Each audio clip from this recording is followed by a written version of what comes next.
വജ്ര രചന ഹേമാനവി അവതരണം ഷാഹുൽ മറയിൽ എഡിറ്റിംഗ് ഷിരീസ് പൂനൂർ നിർമ്മാണം PNR creations.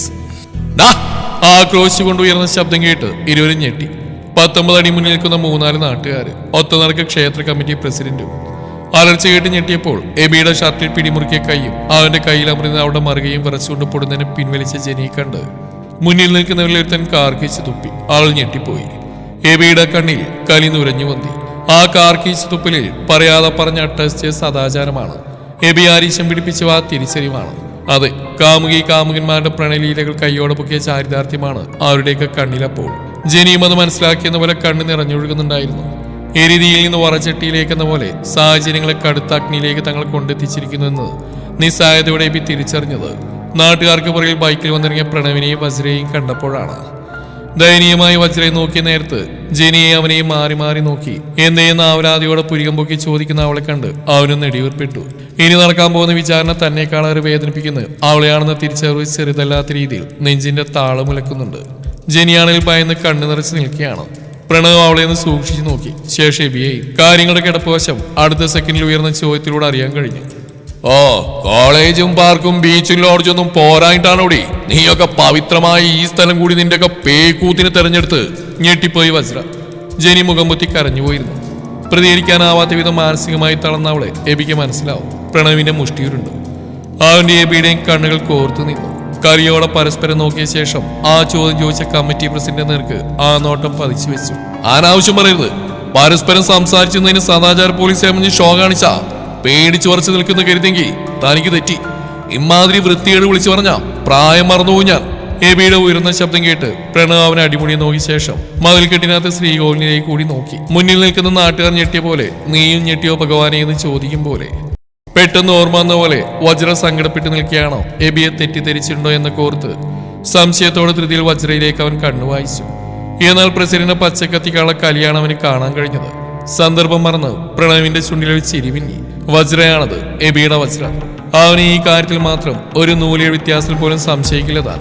അപ്പൊ പിന്നെ അവിടെ കാര്യം ചിന്തിക്കേണ്ട കാര്യമില്ലെന്ന് ഓർക്കേണ്ടതായിരുന്നു. തേങ്ങലിന്റെ ശബ്ദത്തിലേക്ക് ശ്രദ്ധ പോയപ്പോൾ കരയുന്ന പെൺകുട്ടിയിലേക്ക് കണ്ണുകൾ നീണ്ടു. തെറ്റ് ചെയ്യാതെ ആക്ഷേപം കേൾക്കേണ്ടി വന്നാൽ തിരിച്ചു മറുപടി കൊടുക്കേണ്ട നേരത്തെ കിടന്ന് കരയുന്നു. അത് കാണുമ്പോഴാണ് ചെകിടടിച്ച് പൊട്ടിക്കാൻ തോന്നുന്നത്. കണ്ണൂർക്കിയൊന്ന് നോക്കിയ ശേഷം രോഷം കൊണ്ട് വിറച്ചു നിൽക്കുന്ന എബിക്കരിയിലേക്ക് ചെന്ന് നിന്നു. തിളച്ചു നിൽക്കുന്ന സദാചാര സംഘത്തോടെ എന്തോ പറയാൻ തുടങ്ങുമ്പോഴാണ് നാട്ടുകാരിൽ ഒരുത്തന്റെ ശബ്ദം വല്ലാതെ ഉയർന്നത്. മയക്കുമരുന്ന് തിന്നും വിറ്റും തോന്നിയ സംഘാട്ടി നടന്നേന്ന് കയ്യിലൊരു അവാർഡും ചുറ്റിക്കെട്ടി കൊണ്ടുപോയിരുന്നല്ലോ ഏമാമാരി രാവിലെ. അപ്പൊ എന്റെ സ്വാധീനം കൊണ്ട് പുറത്തു വന്നോണ്ട് നീ വലിയ പുണ്യാളനാണെന്നൊന്നും ഞങ്ങളാരും വിശ്വസിക്കുന്നുണ്ടെന്ന് കരുതലേടാ മോനെ. നിന്റെ ഒക്കെ അഴിഞ്ഞാട്ടം ഞങ്ങളുടെ ക്ഷേത്രമുറ്റത്ത് വേണ്ട. ഇവിടെ കളങ്കം വരുത്താൻ ധൈര്യം കാട്ടിയാലേ പൊന്നുമാവും നിലത്ത് കിടന്ന് ഉരുള. ഇവിടെ നിങ്ങളുടെ പള്ളിമുറ്റത്ത് മതി തോന്നിയാസം. പറഞ്ഞതിനു മുമ്പേ നെഞ്ചിൽ അതിശക്തമായ തള്ളൽ കിട്ടി. ആ യുവാവ് കുറച്ചധികം പിന്നിലേക്ക് വേച്ചുപോയി. പകച്ചുകൊണ്ട് മുഖമുയർത്തി നോക്കിയ ആൾ കാണുന്നത് വലിഞ്ഞു മുറുകിയ മുഖത്തോടെ നിൽക്കുന്ന പ്രണവിനെയാണ്. കാര്യം അറിയുന്നതിന് മുന്നേ കിടന്ന് തിളക്കുന്നോ? പ്രണവിന്റെ ശൗര്യം കണ്ട് എബി ആശ്ചര്യത്തോടെ നോക്കി. സത്യത്തിൽ ആ പറഞ്ഞവന്റെ മുഖം നോക്കി പൊട്ടിക്കാൻ കയ്യോരം തുടങ്ങുമ്പോഴാണ് അപ്രതീക്ഷിതമായ പ്രണവിന്റെ നീക്കം. എന്തുകൊണ്ടോ ഉള്ളിലൊരു തണുത്ത കാറ്റ് വീശിയ പോലെ നോട്ടം വജ്രയിലേക്ക് എത്തി. കണ്ണു നിറച്ചുകൊണ്ട് അടുത്തേക്ക് വരുന്ന അവളെ നോക്കി കൺസിമി കാണിച്ചു. ശേഷം അരികിൽ നിൽക്കുന്ന ജനിയെ കാണിച്ച് കണ്ണു ചുരുക്കി. അർത്ഥം മനസ്സിലായെന്ന പോലെ അവളൊന്ന് മുഖമനക്കി ജനിയെ ചേർത്ത് പിടിച്ചു. ആ സാമീപ്യം കിട്ടിയതും തേങ്ങൽ അടക്കി പിടിച്ചവൾ വജ്രയുടെ തോളിലേക്ക് മുഖമമർത്തി. പ്രണവിന്റെ നീക്കം പ്രസിഡന്റിനടക്കം വല്ലാതെ രോഷം കൊള്ളിച്ചിരുന്നു. ഇത്രയും വലിയ മനുഷ്യന്റെ ഒരു കൊച്ചുമകനാ, നാണുണ്ടോടാ നിനക്ക് ഇവനൊക്കെ കൊട പിടിക്കാൻ? ഞാൻ കാണട്ടെ ജഗന്നാഥൻ അദ്ദേഹത്തെ. തറവാടിനെ പറയിപ്പിക്കാനുണ്ടായ ഒരു ജന്മം. അല്ലേലും അത് അങ്ങനെയല്ലേ വരൂ. ജാതകം തന്നെ അങ്ങനെയാണല്ലോ, ചൂട് മുടിക്കുന്ന. പ്രസിഡന്റ് പറഞ്ഞിരുന്നു. തൊട്ടടുത്ത് നിന്നിരുന്ന മറ്റൊരു ചെറുപ്പക്കാരന്റെ മുഖത്ത് ശക്തിയിൽ കൈവെള്ള പതിഞ്ഞിരുന്നു. ഞെട്ടിലോടെ വേയിച്ചു പോയി അവൻ കവിളത്ത് കൈവച്ച് മുഖം കുടഞ്ഞൊന്ന് മുന്നോട്ട് നോക്കി. കലിയായി ഉറഞ്ഞിരിക്കായിരുന്നു എബി. തന്റെ ജന്മത്തെ പഴിച്ചു കേട്ടിരുന്ന വാക്കുകൾ ഇന്നോളം നെഞ്ചിൽ വിങ്ങൽ തീർത്തിട്ടേയുള്ളൂ. സർവവും മറന്ന് ഇന്നാദ്യമായി ചുണ്ടിലൊരു ചിരി മിന്നി. സന്ദർഭവും സാഹചര്യവും നോക്കാതെ രംഗബോധമില്ലാതെ കടന്നു വന്നൊരു ചിരി. തലയിരിച്ച് മറ്റെങ്ങോ നോക്കിയത് ഒളിപ്പിക്കാൻ പ്രണവിന് കഴിഞ്ഞു. പ്രായത്തിന്റെ മൂപ്പ് എത്ര നോക്കിയിട്ട് അങ്ങോട്ടും മറക്കാൻ പറ്റണ്ടേ? അതാ നിനക്കെന്ന്. ഈ സീനിലെ അവനില്ല, പിന്നെന്തിനാ അവന്റെ മേലോട്ട് കുതിര കയറുന്നു? ഒക്കെ പോരായിട്ട് ഒരു ജാതിയും മതവും. അത്രയും പറഞ്ഞ പ്രസിഡന്റ് മുന്നിലേക്ക് കയറി നിന്നു. അയാൾ സ്വന്തം മുഖത്ത് തന്നെയാണ് അടി വീണെന്ന ബോധത്തിൽ ദേഷ്യം കൊണ്ട് വിറച്ച് നിൽക്കുകയാണ്. പൂരവും പള്ളിപ്പെരുന്നാളും ഒന്നിച്ച് ഒരേ മനസ്സായി നിന്നാ ഇതുവരെ ഈ നാട്ടുകാരെ ആഘോഷിച്ചിട്ടുള്ളത്. ഉത്സവ പിരിവിന് വരുമ്പോ ഇപ്പൊ പറഞ്ഞ ഈ അയിത്തൊന്നും നിങ്ങൾ എഴുന്നള്ളിച്ച് കണ്ടിട്ടില്ലല്ലോ. വാരിക്കോരി തന്നിട്ടേ ഉള്ളൂ എന്റെ പപ്പയും ബാക്കി പള്ളിക്കാരും. അതുപോലെ പള്ളിപ്പെരുന്നാൾ വന്നപ്പോ നിങ്ങളെപ്പോലുള്ള ചിലതുകൾ ഒഴിച്ച് പ്രണവിന്റെ ജഗന്നാഥ മുത്തശ്ശനടക്കം അക്കമഴി ഞാൻ ചെലവാക്കിയത്. അതുകൊണ്ട് നിങ്ങളുടെ കുറെ പേരുടെ ഉള്ളിലെ വിഷം ഞങ്ങളുടെ മുന്നിൽ തുപ്പരുത്. എബിൻ പറഞ്ഞു നിർത്തിയത് അത്രമേൽ ദേഷ്യം കടിച്ചു പിടിച്ചാണ്. അമ്പലപ്പറമ്പിൽ കിടന്ന് രണ്ടും കൂടി വൃത്തികേട് കാണിച്ചിട്ട് നിന്ന് പ്രസംഗിക്കുന്നോടാ നേറിയിട്ടവനെ. ആക്രോശിച്ചുകൊണ്ടിരുത്ത നബിയെ ചവിട്ടാറാഞ്ഞതും ഒരു സൈഡിൽ നിന്ന് അവനും മറു സൈഡിൽ നിന്ന് പ്രണവും അയാളെ പിടിച്ച് ശക്തിയായി തള്ളി. നിലത്തേക്ക് വീണുപോയ അവൻ ചാടി എഴുന്നേറ്റ് നിമിഷങ്ങൾക്കകം. ഇവരെന്ത് കാണിച്ചു എന്നാ നിങ്ങൾ ഈ പറയുന്നത്? ഒന്ന് സംസാരിച്ചെന്നാണോ പ്രശ്നം? അതോ ഇവർ ഈ സ്ഥലത്ത് നിന്നോ? അങ്ങനെയാണെങ്കിൽ ഇത് അമ്പലത്തിന്റെ വകയിൽപ്പെട്ടല്ല, കുളത്തിനപ്പുറം. അതായത് നമ്മൾ നിൽക്കുന്ന ഈ സ്ഥലം കോർപ്പറേഷന്റെയാ, പൊതുവഴി. എന്താ സംശയമുണ്ടോ? മുന്നിൽ നിൽക്കുന്ന ആൾക്കാരെയോ സന്ദർഭമോ ആലോചിക്കാതെ ദൃഢമായ ശബ്ദത്തിൽ ആ ചോദ്യം ചോദിച്ച വജ്രയായിരുന്നു. പ്രസിഡന്റ് അടക്കം മറ്റുള്ളവർ പല്ലിയേരിച്ച് അവളെ കലിയോടെ നോക്കിയപ്പോൾ പോലും പതറിയില്ല വജ്ര. ജനിയുടെ കരച്ചിൽ തെളിഞ്ഞടങ്ങിയിരുന്നു. എബിയും പ്രണവും ചെറുചിരിയോടെ അവളെ നോക്കി. ശേഷം പരസ്പരവും നോട്ടം കൊരുത്തപ്പോൾ പ്രണവ് എബിയെ കൂർപ്പിച്ചു നോക്കി പല്ലിയടിച്ചു. ഇവനിത് എന്തോന്നോന്തോ. പിറുപിറുത്തുകൊണ്ട് മുഖം വെട്ടിക്കുമ്പോൾ എബിയുടെ നേർക്ക് പ്രണവിന്റെ ദൃഷ്ടി അവനറിയാതെ പതിഞ്ഞിരുന്നു. ഓന്ത് നിന്റെ എന്നെ കൊണ്ടൊന്നും പറയിപ്പിക്കരുത്. അവൻ കണ്ടുപിടിച്ചൊരു സ്ഥലം. ഇനി ഏതെങ്കിലും പെണ്ണുങ്ങളുണ്ടോടാ ബെസ്റ്റിയായിട്ട്? 5-6 കൂടെ എഴുന്നള്ളിച്ചു പോടാ. എബിക്ക് കേൾക്കാൻ പാകത്തിന് മുരണ്ട പ്രണവിനെ ചെറഞ്ഞെന്ന് നോക്കി തിരിച്ചെന്തോ അടക്കം പറയാൻ തുടങ്ങിയപ്പോഴാണ് രണ്ടിനെയും സമനിലെത്തിക്കാൻ പാകത്തിന് നേരത്തെ വീണവന്റെ ശബ്ദം ഉയർന്ന്. ആ നിനക്കൊന്നും ഒരു പ്രശ്നമായിരിക്കില്ല. പൊതുവഴിയാണെന്ന് നാട്ടുകാരുണ്ടെന്നൊന്നും നോക്കാതെ ഇവന്റെ പിന്നെ വേറൊരുത്തരുണ്ടല്ലോ, അവന്റെയും കൂടെ സമയം കാലം നോക്കാതെ ആടിപ്പാടി നടക്കുന്ന മോൾക്ക് ഇത്രയും രോഷം കാണിക്കാൻ തോന്നിയാൽ ഒരു അത്ഭുതമില്ല.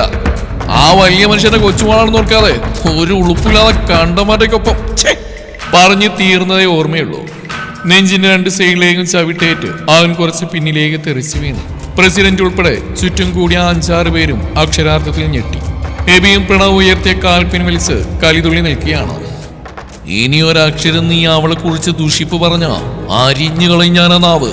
എബി അത് പറഞ്ഞതും തോലുരിഞ്ഞ് ചോരയിട്ടുന്ന കൈത്തണ്ടയിൽ അമർത്തി പിടിച്ച് തന്നെ താങ്ങി പിടിച്ച് എഴുന്നേൽപ്പിക്കാൻ ശ്രമിച്ചവന്റെ കൈ കുടഞ്ഞെറിഞ്ഞ് അവൻ മുന്നിലേക്ക് വന്നു നിന്നു.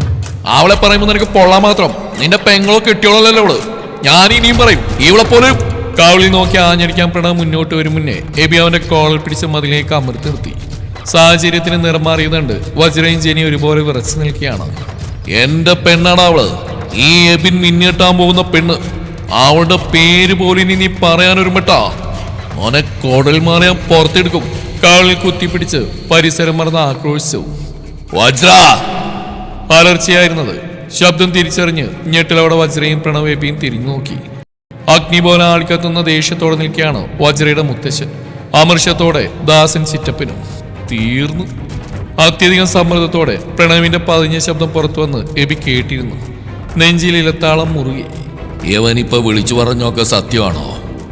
അടക്കി പിടിച്ച ഗർജനമായിരുന്നത്. മുത്തച്ഛന്റെ ചോദ്യം കാതിൽ പ്രതിധ്വനിച്ചുകൊണ്ടിരിക്കുമ്പോൾ വിറച്ചുകൊണ്ടാണെങ്കിൽ പോലും ഒരു അക്ഷരം പറയാൻ നെഞ്ചിടിക്കുന്ന ഇടിപ്പ് സമ്മതിക്കണ്ടേ? പരസ്യ വിചാരണ. തളർന്നു പോവുകയാണ് ആ നോട്ടത്തിൽ. ഒപ്പം നിൽക്കുന്ന ചിറ്റപ്പൻ ഒരു കലാപം പൊട്ടിപ്പുറപ്പിടിക്കാൻ കച്ചമുറുക്കി നിൽക്കുന്നു. വിയർപ്പിൽ നിറഞ്ഞ കൈമുഷ്ടി ഉരുട്ടി തലയുയർത്താതെ വിറച്ചുപോയ വജ്ര ടെൻഷന്റെ മൂർധന്യാവസ്ഥയിൽ നിൽക്കുമ്പോഴും എബി വിളിച്ചു പറഞ്ഞു എന്തിനെ സംഭവിച്ചാലും നിഷേധിക്കാൻ കഴിയില്ലെന്ന പോലെ കീതപ്പടക്കി ധൈര്യം സ്വരുക്കൂട്ടി തുടങ്ങിയിരുന്നു. എണ്ണം കൂടി വരുന്ന നാട്ടുകാർ, മുത്തശ്ശൻ, ചിറ്റപ്പൻ കടിച്ചു കീറാനെന്ന പോലെ വലയം ചെയ്ത സാഹചര്യത്തിൽ തളർന്നു നിൽക്കുന്ന വജ്രയെ കണ്ട് എബിയുടെ കണ്ണു നിറഞ്ഞു തുടങ്ങി. ഒരു നിമിഷത്തെ വികാരക്ഷോഭത്തിൽ നാക്കിൽ തീ പടർന്നു പോയതാണ്. ആളുടെ അച്ഛനും അമ്മയ്ക്ക് മുന്നിൽ മുട്ടുകുത്തിയിരുന്ന് ആ കൈകൾ കൂട്ടിപ്പിടിച്ച് അത്രമേൽ സ്നേഹബഹുമാനത്തോടെ കണ്ണിൽ അവളോടുള്ള കടലോളം ആഴത്തിലുള്ള സ്നേഹം തെളിയിച്ചു നിർത്തി. തന്നേക്കാമോ എനിക്ക് അവളെ എന്ന് ചോദിച്ചുകൊണ്ട് തങ്ങളുടെ പ്രണയം അവരറിയിക്കുന്നു. എത്രയോ ഭംഗിയുള്ളൊരു ചിത്രം വരച്ചു വെച്ചിരുന്നാണ് മനസ്സിൽ. പക്ഷേ വിധി അതിലേക്ക് പാഴ്മണ്ണെറിഞ്ഞ് വികൃതമാക്കിയത് കണ്ടോ? തൻ്റെ പെണ്ണിന് പരസ്യ വിചാരണയിലേക്ക് എറിഞ്ഞു കൊടുത്തുപോയല്ലോ കർത്താവേ. എൻ്റെ പെണ്ണെന്ന് ഞാൻ പറഞ്ഞതവൾ നിഷേധിക്കില്ല. മേല് ചോര പുരണ്ടാലും അവൾ ആ പറഞ്ഞതിൽ നിന്ന് പിന്മാറില്ല. അറിയാം തനിക്കത് മറ്റാരെ കാണും. പക്ഷേ അവൾ അതിന് നേരിടേണ്ടി വരുന്ന ശിക്ഷകൾ തൻ്റെ നെഞ്ചിലാണ് ചോര പൊടിക്കുക. താനാണ് ഓരോ നിമിഷവും മരണവേദന കൊണ്ട് പുളയുക. എബിയുടെ നെഞ്ചകം വിങ്ങി. അരികിൽ നിൽക്കുന്ന പ്രണവിന്റെ കയ്യിലേക്ക് സമ്മർദ്ദമടക്കാനെന്ന പോലെ അവൻ വിരൽ കോർത്തു. ആ നിമിഷം അതിലും വേഗതയിൽ ആ വിരലുകൾ എബിയുടെ വിരലുകളിൽ മുറുകെ അമർന്നിരുന്നു. ഉള്ളൊന്നുലഞ്ഞു പോയി. വജ്രയുടെ നിൽപ്പ് കാണാനാവാതെ വേവുകയായിരുന്നു പ്രണവുമെന്ന് എബി ആ സെക്കൻഡിൽ അറിഞ്ഞു. നനഞ്ഞു, ഇനി കുളിച്ചേറ. ധൈര്യമുണ്ട് നിനക്ക്?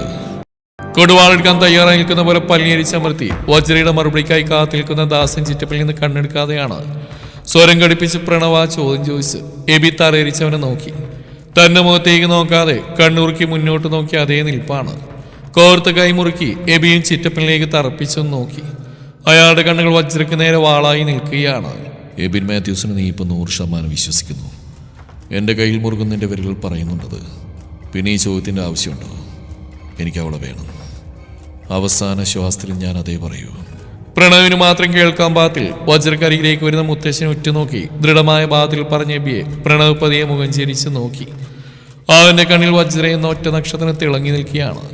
ശൗര്യത്തെ എടുത്തു കാട്ടി നെറ്റി ചുളിയുകയും കഴുത്തിലെ ഞരമ്പുകൾ എഴുതി നിൽക്കുന്നുമുണ്ട്. പരസ്പരം അതിതീവ്രമായി സ്നേഹിക്കുന്ന രണ്ടുപേർ. ഞാൻ അവന്റെ പെണ്ണ് തന്നെയാണെന്ന് വാദിക്കുന്ന അവളുടെ കണ്ണുകളും അവളില്ലായ്മയിൽ ജീവനറ്റു പോകുമെന്ന് അലറുന്ന അവന്റെ കണ്ണുകളും. പ്രണവിന്റെ തൊണ്ടയിൽ ഒരു ഭാരം വന്നടിഞ്ഞു. പക്ഷെ അനുഭവിക്കുന്ന ആത്മസംഘർഷത്തിനിടയിലേക്ക് എബിയുടെ കണ്ണിൽ കാണുന്ന അവളോടുള്ള സ്നേഹത്തിന്റെ ഉറവ നേർത്ത കാറ്റിന് തണുപ്പേകി തന്നിലേക്ക് ഒഴുക്കിവിട്ട പോലെ എന്തോ എവിടെയോ സമാധാനത്തിന്റെ നീരൊഴുക്ക് സൃഷ്ടിച്ച പോലെ. ദാസൻ ചീറിക്കൊണ്ട് മുന്നോട്ടാഞ്ഞതും എബിയുടെയും പ്രണവിന്റെയും ക്ഷമ കെട്ടുപൊട്ടിച്ച് പുറത്തിയാടിയിരുന്നു. കോർത്തു പിടിച്ച കൈ അയച്ചുകൊണ്ട് അവർ രണ്ടുപേരും ചിറ്റപ്പനരികിലേക്ക് നടന്നു. അസത്തി എന്ന വിളി എബിയുടെ കാതിൽ കിടന്ന് പൊള്ളുന്നുണ്ട്. കൈമുഷ്ടി ചുരുണ്ടു. അയാളെ മുഖമടിച്ച് വീഴ്ത്താൻ അവന്റെ രക്തം തിളക്കുന്ന കയ്യിൽ എഴുന്നേൽക്കുന്ന ഞരമ്പുകൾ കണ്ടതും പ്രണവിന് മനസ്സിലായി. ഏതാണ്ട് അതേ അവസ്ഥയിലായിരുന്നെങ്കിലും സ്വയം നിയന്ത്രിച്ച് എബിയുടെ കൈത്തണ്ടയിൽ പിടിച്ചവൻ ഒരടി പുറകിലേക്ക് അവൻ വലിച്ചു നിർത്തി. രൂക്ഷമായി നോക്കിയ എബിയെ പല്ലി ഞെരിച്ചമർത്തിയ അതേ ഭാവത്തിൽ അവനും അതേ നോട്ടം തിരികെ നൽകി. അടങ്ങാൻ! ചുണ്ടനക്കി ശാസ്ത്ര നിമിഷം മുത്തച്ഛന്റെ ശബ്ദം കൂടി ഉയർന്നു. വജ്ര, നിന്നോടാണ് ചോദിച്ചത്. എന്താ ഞാൻ ആ കേട്ടെന്ന്? കൂടി നിൽക്കുന്ന നാട്ടുകാരുടെ മുമ്പിൽ വെച്ച് വിചാരണ ഏറ്റുവാങ്ങി നിൽക്കുന്ന അവരുടെ നിസ്സഹായതയോ മുഖത്തെ ദയനീയ ഭാവമോ അയാൾക്കൊരു വിഷയമേ അല്ലെന്ന് തോന്നി. തറവാണിന്റെ അന്തസ്സിനുമേൽ വീഴാനൊരുങ്ങുന്ന വടവൃക്ഷത്തെ കടക്കിൽ വെട്ടി കാൽച്ചുവട്ടിലേക്ക് വെട്ടിയിടാനുള്ള വ്യഗ്രത മാത്രമാണ്. വജ്രയുടെ കണ്ണിൽ നിന്നൊരിറ്റ കണ്ണുനീർ പുറത്തിയാടി. പക്ഷേ മനസ്സിൽ വാർത്തുറപ്പിച്ച തീരുമാനം പ്രതിഫലിച്ചുകൊണ്ട് മുഖമൊരു ഭാവത്തെ പേറി തുടങ്ങിയിരിക്കുന്നു. കണ്ണുകൾ മുത്തശ്ശന് നേരെ ഉയർന്നു തുടങ്ങുമ്പോഴേക്കും പ്രണവ് മുന്നിലേക്ക് കയറി വന്ന് മുത്തശ്ശന്റെ കൈ പിടിച്ചു. അയാൾ രോഷത്തോടെ ആ കൈയിലേക്ക് അവന്റെ മുഖത്തേക്ക് നോക്കി. മുത്തശ്ശ, നമുക്ക് വീട്ടിൽ പോയി സംസാരിക്കാം. ഇവിടെ ഇങ്ങനെ എല്ലാവരുടെയും മുമ്പിൽ വെച്ച്. തീ പാറുന്ന നോട്ടമായിരുന്നു മറുപടി. പ്രണവിന്റെ കൈ കുടഞ്ഞെറിഞ്ഞയാൾ ചൂണ്ടുവിരൽ ഉയർത്തി ശാസനയോടെ നെറ്റി വിളിച്ചു. പ്രണവ് വല്ലായ്മയോടെ നോട്ടം മാറ്റി. എബി അസ്വസ്ഥതയോടെ നെറ്റിയിൽ വിരലുരസി മുഖം ചിരിച്ചു. കമ്മിറ്റി പ്രസിഡന്റും എബിയുടെ തള്ളികിട്ടിയവനും മറ്റുള്ളവരും ഒരുങ്ങി തന്നെയാണ്. വജ്രയുടെ മുത്തശ്ശന് അവർക്കെല്ലാവർക്കും വലിയ കാര്യമാണെങ്കിൽ കൂടി തങ്ങളെ ചോദ്യം ചെയ്യാൻ മുതിർന്ന അവളെ തൊലിയിരിക്കാനും എബിയിൽ നിന്ന് തങ്ങൾക്കുണ്ടായ അപമാനത്തിന് പകരം അവനെ തള്ളിച്ചതക്കാനും ഒരു നൂലിഴ അവസരം പോലും പാഴാക്കില്ലെന്ന പോലെ തയ്യാറായി നിൽക്കുന്നു. പ്രണവിനരികിൽ നിന്ന് ചെരിഞ്ഞ് തന്നെ നോക്കിയിരിക്കുന്ന വജ്രയുടെ കൈ പിടിച്ച് വലിച്ചു നീക്കി നിർത്തുമ്പോൾ ദാസന്റെ നെഞ്ചിൽ കൂടെ തള്ളി പൊളിക്കാനുള്ള കരികയറി തുടങ്ങിയിരുന്ന എബിക്ക്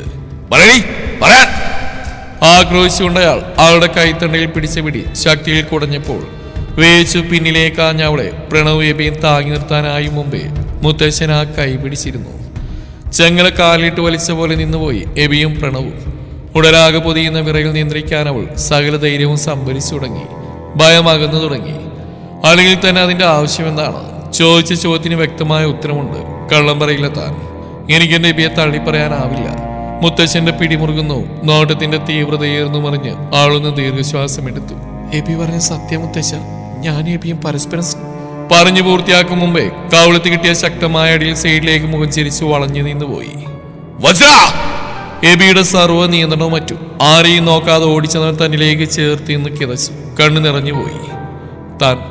താൻ ഒരാൾ കാരണം അപമാനത്തിന്റെ തീച്ചുളയിൽ വെന്തുരുകി പോയിരിക്കും അവളുടെ മനസ്സ്.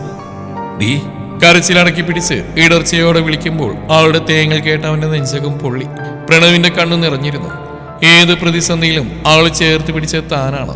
ഇന്ന് അതിന് അവകാശബിയിലേക്ക് വന്നിരിക്കുമ്പോൾ ഒരു പകുതി തീരാനവും മറുപകുതി അവളെ ജീവനെ പോലെ സ്നേഹിക്കുന്നവൻ തന്നെയാണ് അവൾ തിരഞ്ഞെടുത്തവനെന്ന തിരിച്ചറിവ് നൽകിയ സമാധാനവും സമാസമമായി നിന്നു. എല്ലാത്തിനും പുറമെ അവൾക്ക് വേദനിച്ചതിന്റെ കലി തന്നെ മുന്നിട്ട് നിന്നു.